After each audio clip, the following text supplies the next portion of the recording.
Bapak Ibu, ini kesaksian yang mungkin bisa meneguhkan Anda. Pertama, usia untuk cari kerjaan baru itu tidak mudah di usia 60 tahun.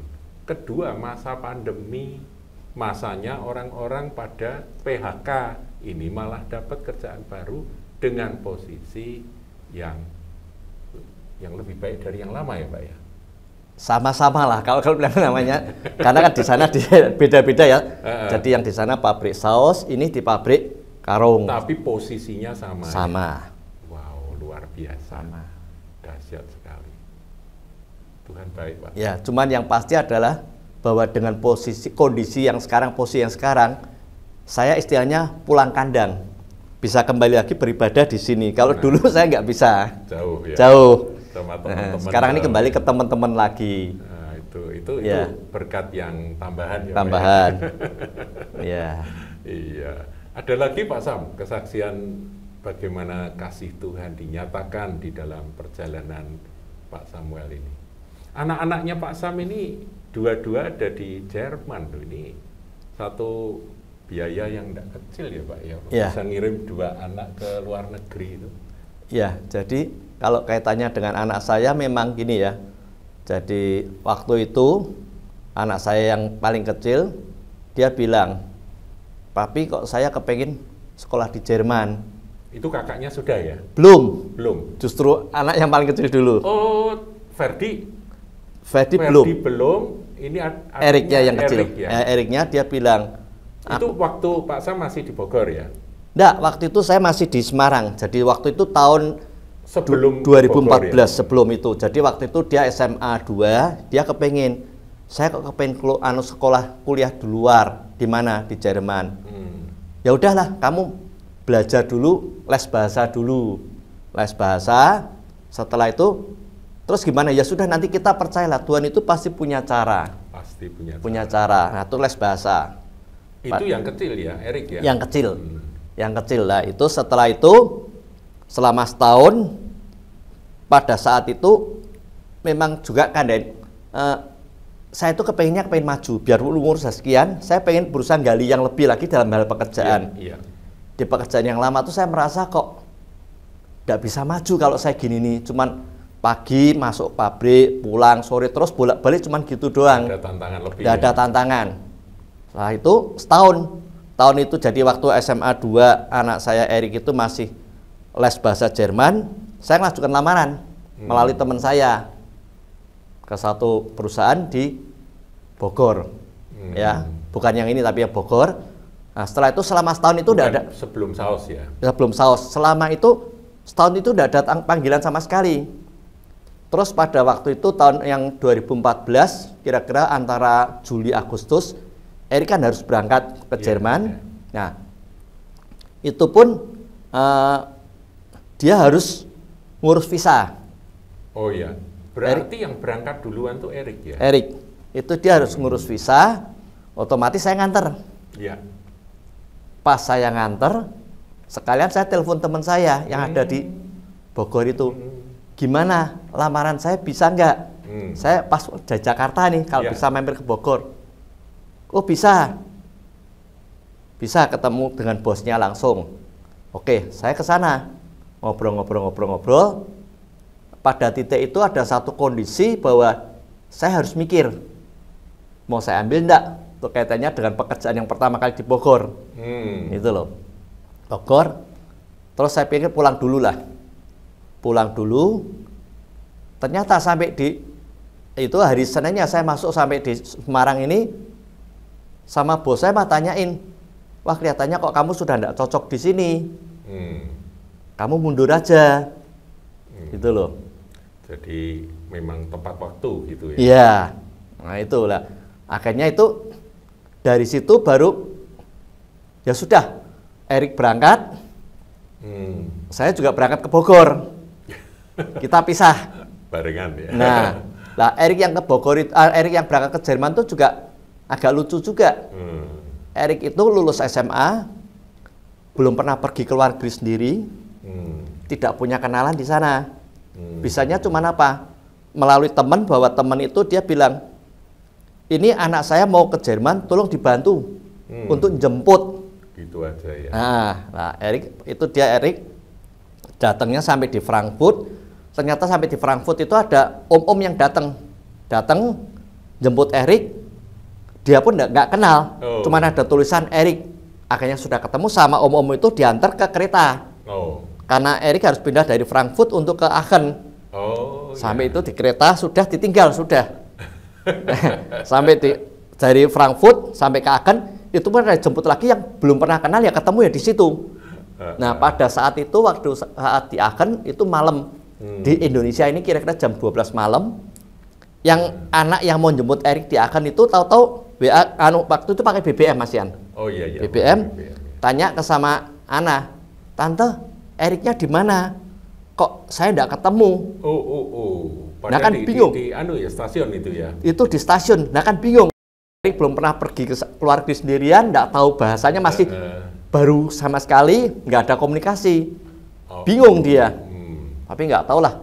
Ternyata seperempat jam kemudian sudah bilang, sudah ketemu kok.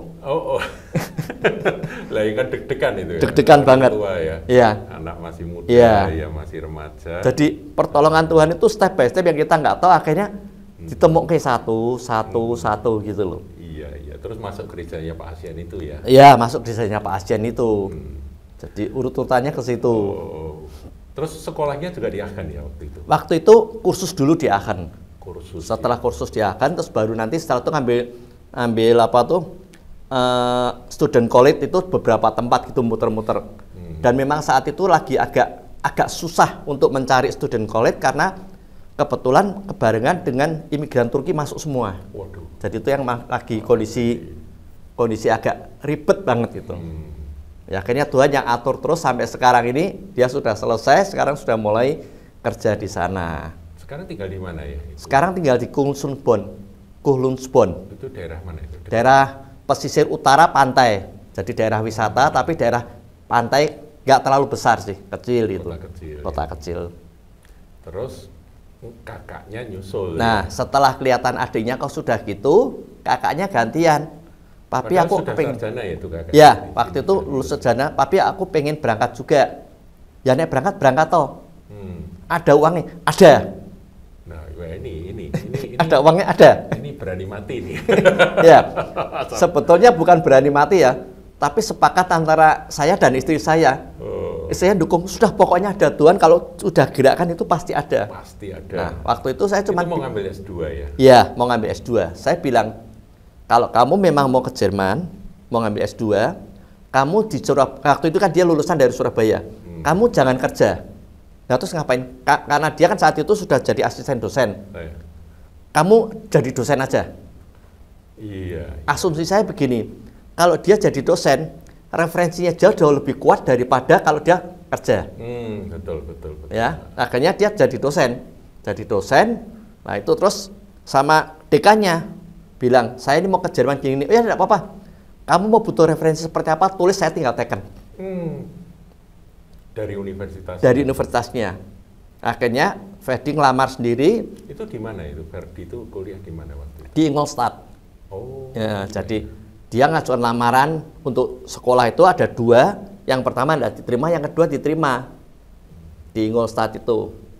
Jadi akhirnya ya sudah, siap-siap. Sama pada hariannya ada uangnya, ada pokoknya sudah. Persis Tuhan tuh nyediakan tuh pas persis terus. Iya. Padahal pada waktu ngomong ada itu ya belum ada ya, Pak. Ya belum ada. Nah ini ya, iman itu seperti ini, Pak. Ya, iman itu seperti ini ya, Pak Sam ya. Ya. Aduh, pengalaman ya. Ya, orang bilang gelundung ya. Gelundung. Tapi yang penting itu doa sepakat dengan istri ya. Ya. Jadi ayah ibu ketika ada kebutuhan untuk yang penting dan baik untuk masa depan anak, orang tua kalau sepakat Tuhan itu dengar. Ya. Doa dari ayah dan ibu yang betul-betul berseru kepada Tuhan. Ya. Itu ajaib ya Pak ya. Kalau dana yang tersedia untuk kebutuhan anak-anak persis. ini. Pas persis. Jadi tiap kali kita butuh, Tuhannya dia kan nggak tahu caranya gimana. Iya. Ini asik ini. Ya karena kita tadi dengar kesaksian ya, Pak Samuel ini kan bekerja sebagai profesional, jadi bukan seorang pengusaha yang punya pabrik sendiri, punya usaha sendiri, tapi sebagai profesional. Tetapi Tuhan menolong tepat pada waktunya, bahkan ya ini menyekolahkan 2 putranya ke Jerman.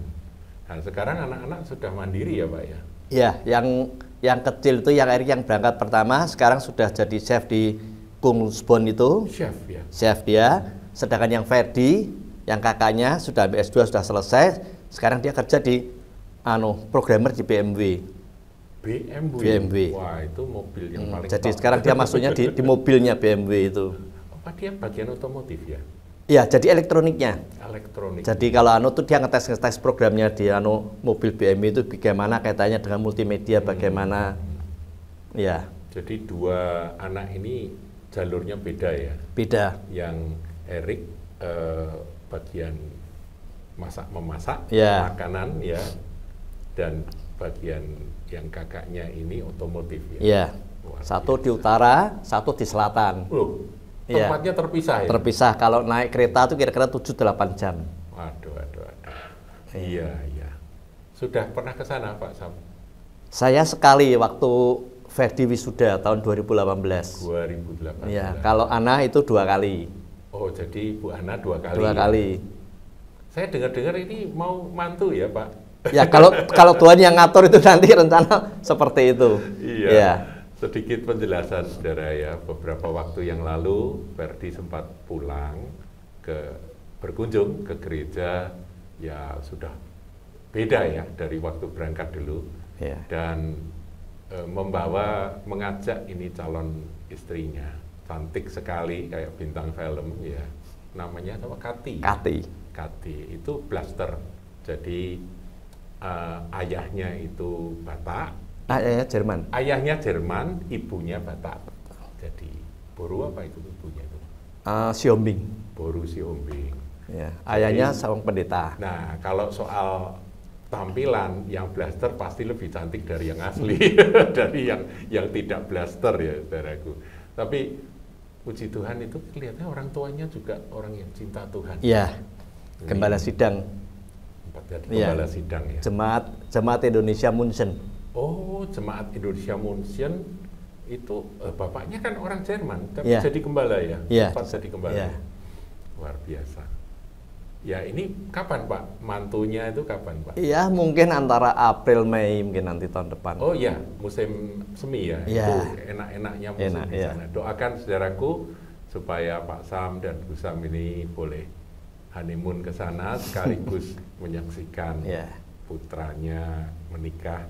Rencana mau menikah di Paris katanya ya. Iya, tapi cuman lihat cuacanya nggak tahu nanti mungkin nggak di Paris atau tetap masih di Jerman. Karena mikirkan kalau cuacanya nggak cocok tuh kasihan juga ya. Iya. Terlalu dingin jadi karena sekarang kan anomalinya kan aneh-aneh ya. Betul, itu cuaca itu bolak-balik ini ya. Dingin bisa panas, panas bisa dingin. Ada climate change ya. Ya, di masa sulit, masa pandemi, tangan kasih Bapa Surgawi di dalam nama Yesus ketika mereka sepakat berdoa, apapun masalah yang dihadapi, mereka dapat melewatinya. Dan berkat Tuhan nyata dalam pergumulan dan kesulitan, kesukaran yang dihadapi dan dilalui, buahnya nyata. Kita lihat kesaksian bagaimana kedua putranya diberkati Tuhan. Yang nomor 1 sebentar lagi akan membangun rumah tangga, dapat calon menantu yang cocok, yang baik ya. Kati, saya sempat ketemu, ya saya pikir ini bintang film dari mana ini ya, cantik sekali. Kemudian kalau Erik belum dapat pasangan, belum masih senang sendiri. Masih senang sendiri. Ya, kita doakan Pak Sam dan Bu Ana nanti musim semi tahun depan supaya pandemi sudah selesai, resesi juga sudah teratasi di Eropa sehingga mereka bisa ikut berbahagia menyaksikan akan pernikahan dari putranya ini. Saudaraku, inilah kesaksian yang luar biasa dari Pak Samuel Sutiono dan Bu Ana. Nanti lain kali anunya ya, Bu Ana yang harus Ya. kesaksian dari versi yang lain ya supaya lengkap. Demikian Bapak Ibu, saya harap ini boleh menjadi berkat buat kita semua. Tuhan Yesus memberkati. Amin.